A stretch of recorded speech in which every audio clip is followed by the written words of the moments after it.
سلام دوستان گرامی، من مستر وان هستم. اینجا قرار است هر انیمه، هر انیمیشن، فیلم و سریال معرفی خواهد شد.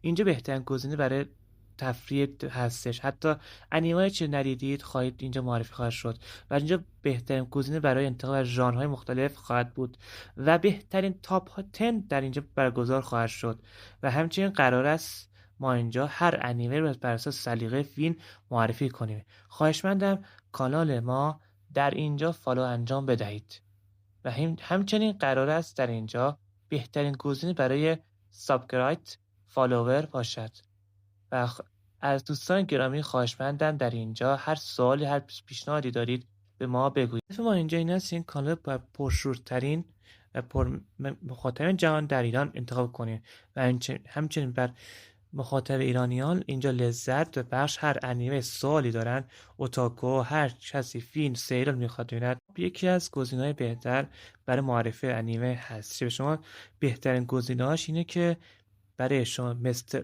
تاپ 10 به شما انتخاب میکند و هر انیمه چه خواستید برای شما تحلیل و استوری میکند و اینکه هر انیمه بر اساس سلیقه شما معرفی خواهد شد و حتی تئوری های انیمه رو شما معرفی خواهیم کرد و همچنین گیم هایی که شما انجام دهید برای شما انجام خواهیم داد و در مستر آب همه چی به صورت رایگان و سریع خواهد انجام شد.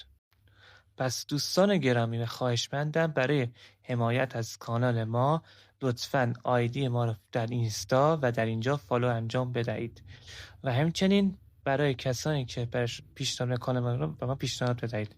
ما هر روز هر هفته یه ویدیو جدید میگذاریم و خواهشمندم لایک کانال یادتون نره. لطفاً آیدی اینستاگرام ما رو استروان چیزی که دارد هر انیمه بر سر سلیقه معرفی خواهد شد و همچنین کامنت یادتون فراموش نشود. خواهشمندم مستر آپ رو فالو